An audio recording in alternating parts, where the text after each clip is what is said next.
Thanks for joining me today for another great video. A few weeks ago, I was out putting out my cellular trail cameras, and I was showing you how, where, and why I do it. While I was out there, I mentioned to you that there are a few little tricks that you can go through the settings on the app, and it will help greatly improve the battery life of your cellular trail camera. Now, I'm using the multi-edge cellular trail camera, and I'm going to tell you guys, these trail cameras, they have been a game changer for my business. They allow me to constantly monitor and give valuable information in areas that I can't be in 24 hours a day, 7 days a week.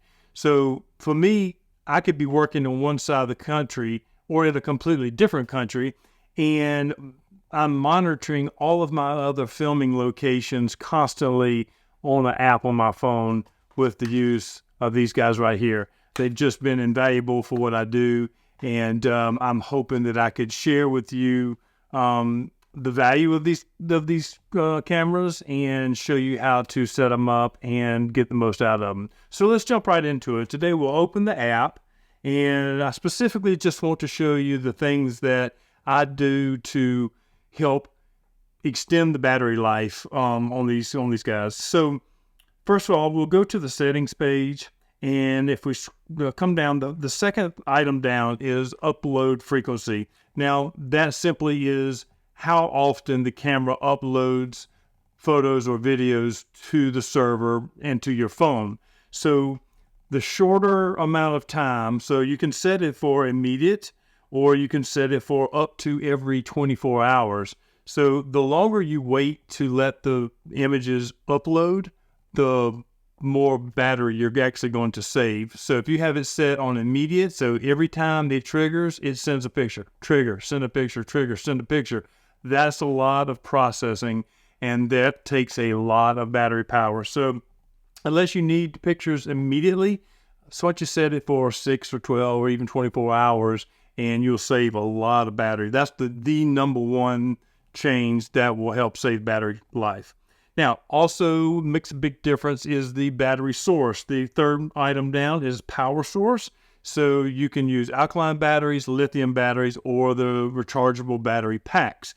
Now, I will tell you, I don't know why anybody would ever use an alkaline battery in a trail camera. I've used trail cameras for a long, long time. I know a lot about them, and I can tell you a trail camera, especially a cellular trail camera, will eat up alkaline batteries in a few days to a week. So you're throwing away a lot of money trying to feed a trail camera with alkaline batteries. My choice has always been, up until recently when I've changed over to the new rechargeable battery packs, my choice has always been lithium batteries. Now, the way I have the camera set up for my needs, I'm getting anywhere from 5 to 10 months of operation on one set of lithium batteries. Now, lithium batteries, they'll give you a heart attack when you buy them. I mean, you're talking about $25 worth of batteries for one set of batteries to fill up one of these cameras.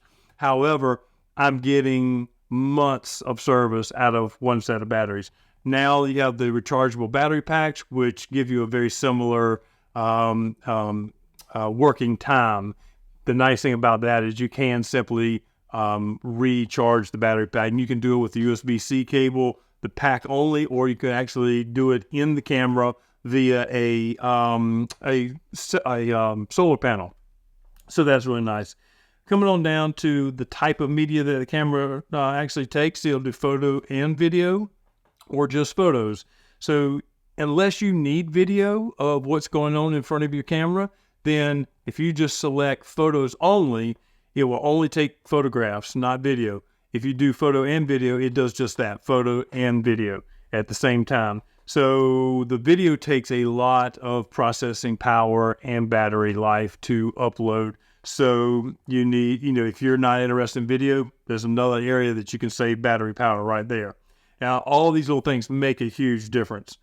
Now, come on down to PIR sensitivity. Now, PIR sensitivity is simply how sensitive the sensor is to motion. So if you're in an area that's got a lot of little things like mice or bugs or or just little small songbirds that are always around your camera, if you've got your PIR set at high, it's going to be firing all of these little things that go by, and that will quickly run batteries out, and it will burn up your memory as well. So in the situation like that, I would want to put my PIR down low so that every little thing is not triggering the camera to go off and try to constantly send pictures to me.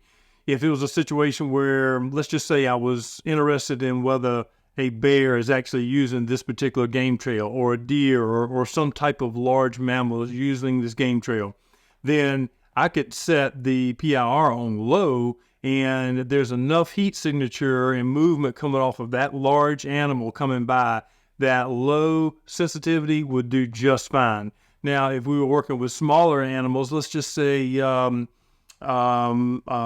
foxes or squirrels or whatever, so we were interested in something like that, then you would want the sensitivity very high in a situation like that. But the lower the sensitivity, the less false triggers you're going to get, thus the less amount of battery that's going to burn up.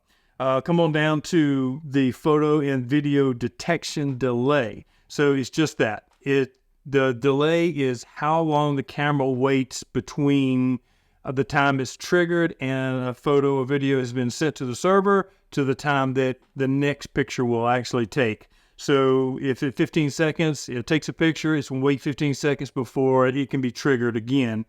Now, if let's say you've got a raccoon that is just sitting there in the middle of the trail and he just comes out every night and he sits there and feeds for an hour, you'll wake up tomorrow morning and you're going to have 300 pictures of a raccoon's butt standing around, eating. So you may want to move your detection up to 30 seconds, a minute even, to cut down on the amount of pictures or unimportant pictures that are being sent to you. If you simply need to know if that big buck is coming up and down the trail, you could set the delay to a minute, and when the deer comes down, it's going to take the picture, it's going to send it in. But now what that would mean, it would take a minute before the next deer comes down that path, before the camera would trigger. So the least amount of work you make these cameras do, and the least amount of times you make them connect to the server, the more battery you're going to save. So that is the biggest thing that makes the difference in battery life on these guys. One quick note, it's always good to clear your memory on these cameras, on any cellular trail camera. A lot of problems start to pop up in these systems when you start getting a lot of photographs, a lot of videos in there. So it's good to periodically just hit that clear memory button, and so the next time the camera checks in, it'll actually clear the memory. And you've already got the pictures sent to your phone anyway, so you shouldn't have any problems with that. But guys, that is it in a nutshell. I hope you found that helpful. If you have any questions about multi-trail cameras, feel free to give me a shout. Put a question in the comments below. If you got a comment about something I said, feel free to engage with us. We'd love to hear from you. If you are enjoying these type of videos, please hit that like button, and don't forget to subscribe to the channel. It helps us bring content to you that you've been asking for. Thank you, and have a great day.